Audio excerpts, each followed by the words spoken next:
You know who it is, and you know what time it is. Time to piss off some feminists, trad cucks, and whoever don't want to know the truth. Oh well, let's get started. What is going on, gents? It's R.P.M. here, reporting from Mobile Command. Gentlemen, just when you think you have seen it all, a whole new level of clown world is opened for all of us to see. Now, Young Ripper 59 recently covered this, and when I did a quick Google search, I would almost say that I was shocked by what I found. However, we are in clown world, so nothing really surprises me anymore. Now, this article was published on the 30th of November. De Blasio opening first legal quote-unquote shooting gallery for drug users in the U.S. Now, I'm going to call these people exactly what they are, dope fiends. With just 4 weeks left in office, Mayor Bill de Blasio launched the country's first legal shooting galleries Tuesday morning, calling them safe havens for dope fiends, shortly before 5 people overdosed at just one of the clinics on opening day. Overdose prevention centers are a safe and effective way to address the opioid crisis. I'm proud to show cities in this country that after decades of failure, a smarter approach is possible, de Blasio said in a statement. Boy, I'm going to take this moral argument that they're trying to present, and I'm going to talk about a topic that's near and dear to me. The nonprofit-run centers, New York Harm Reduction Educators on East 126th Street in Harlem and Washington Heights Corner Project on West 180th Street opened Tuesday. Interesting. Now, these tend to be predominantly Black communities. We have had some overdoses today. Kaylin C., Senior Director of the programs at New York Harm Reduction Educators, told the Post, quote unquote, they survived. She said, oh, that's supposed to be a moral victory. Yes, we helped these poor, downtrodden people. We helped them. We gave them a place to go, and they survived their overdoses. The Washington Heights Corner Project barred press from visiting the site or speaking with staff. A rep for the nonprofit did not respond to questions, but the owner of a nearby business said he saw someone taken away in an ambulance. Quote unquote, I think what they're doing is they're promoting this, which is awful, said the business owner, who declined to be named, citing concerns that his shop would be vandalized. The 2 Manhattan locations were chosen based on quote-unquote health need and depth of program experience, according to the health department. Let's go ahead and take a slight detour with this. I think those areas were chosen because let's take a trip back to the Boondocks. For all of you who know that series, and the Luther Burger. What happened in that area where the restaurant was opened? I'll let you guys put what happened in the comment section. And what was the ultimate outcome? See, this is something that's going to be going further down the line. The sites will provide clean needles and social services, but users must bring their own drugs. Wow! Just wow. Now, correct me if I'm wrong. Isn't transporting illegal drugs a crime? Just saying. Oh, and by the way, you can smoke crack in these places. Yeah. Last year, over 2,000 New Yorkers died of drug overdoses, the highest since the city started tracking the figures in 2000. The most common drug involved in the fatality is opioids. Between January and March this year, another 596 people lost their lives due to addiction. A city health department study found that the sites could save up to 130 people a year. The mayor tried to push the controversial proposal to open a total of 4 sites before, but was blocked by Governor Andrew Cuomo and President Donald Trump, who both opposed the plan. Yet they had to throw Trump in.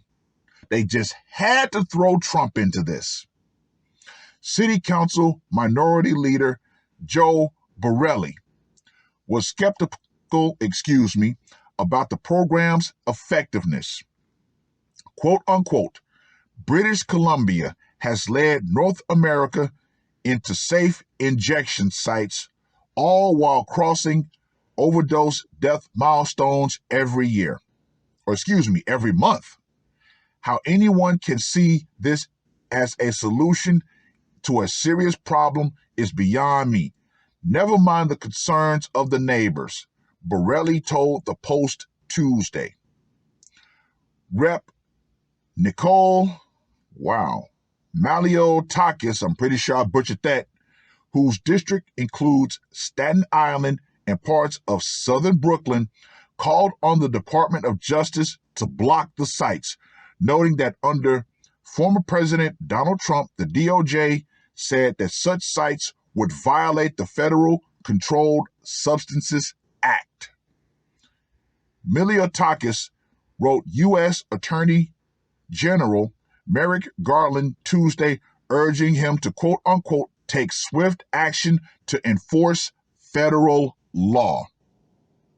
The Congresswoman cited a January 2021 Third Circuit Court of Appeals ruling that determined that it was a federal crime for a supervised injection site run by a Philadelphia nonprofit to allow consumption of illegal drug use at its location.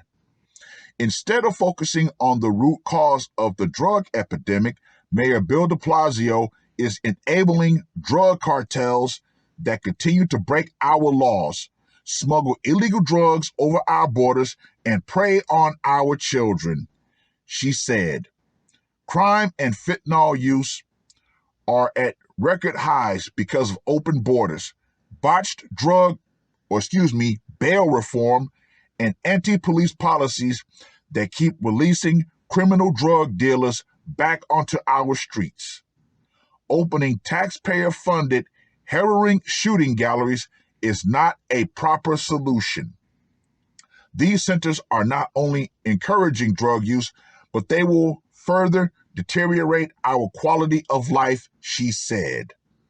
De Blasio has largely turned a blind eye to daytime drug sprees in major city hubs like the Garment District and the Triangle Plaza hub in the Bronx. My. Now, we have a situation in which dope fiends can go to certain places and get their fix. Now, how am I going to flip this on its head and talk about something that's near and dear to me? Yeah, pay to play. Now, how is it that we've gone so far down this rabbit hole of clown world to where we can allow dope fiends to get their fix, but an everyday, average, tax-paying, law-abiding man can't go and purchase the services of a woman of the night? My God, I cannot believe this. Actually, Yes, I can believe this. I actually can believe it. Why? Because we still need everyday average men to be controlled by their libido to control their productivity.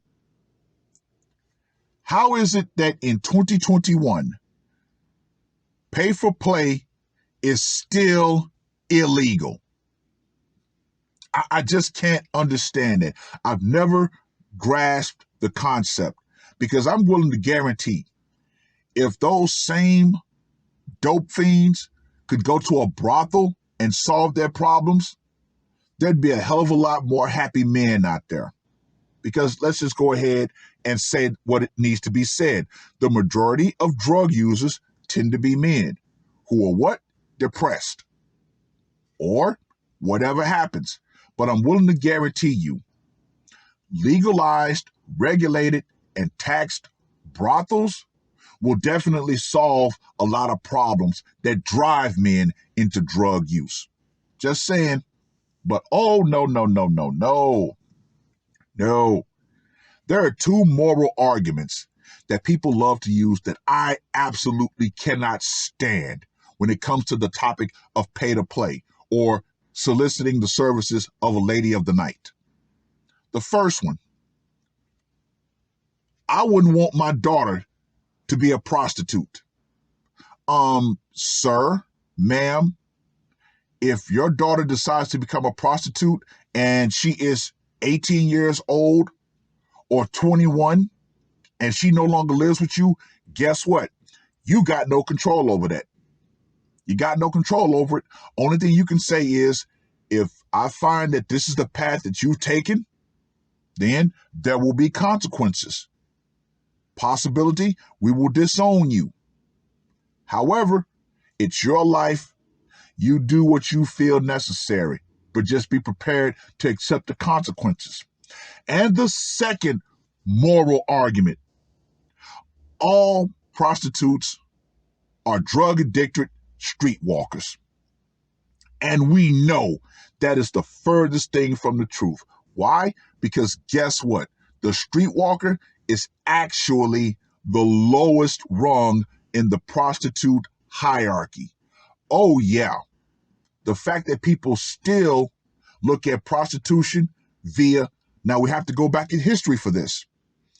The blaxploitation movie is what thrust the image of the pimp and the prostitute into mainstream America. Oh, yeah. See, when we talk about this topic, it's always the streetwalker that is the first thing that comes up. And the pimp with the big fuzzy hat, the platform shoes, smacking his hoes around. However, little bit further research, there's actually 4 levels in the prostitute hierarchy. The streetwalker, which is the bottom rung, which is the most visible, which is where everybody wants to focus their efforts and say all prostitutes are streetwalkers. No, only about 10%, believe it or not. Then you have the brothel. Then you have the massage parlor. And at the top of the hierarchy, the escort or the call girl. Yeah. But people still in 2021 refuse to get past the whole streetwalker.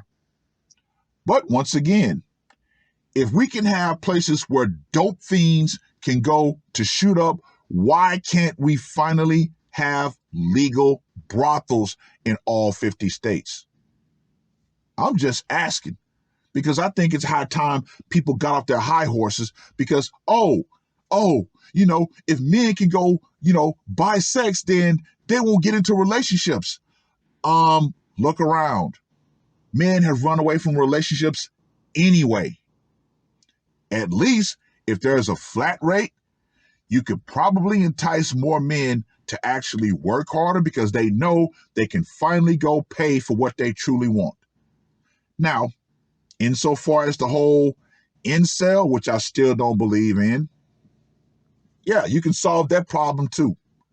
But just saying, If they're going to sit here and say that dope fiends can go get their high, then why can't the everyday, average, law-abiding, tax-paying man go and get what he truly desires at a safe establishment too? Just saying. But let me know what you guys think. Read the article. Now for this one, I can't even say that this is women's fault. I can't. Ladies, for once, you get a pass on this one. However, the next article that I'm going to cover, oh, I'm coming guns a-blazing. Just saying. That's all I got to say for this one. R.P.M. I am out.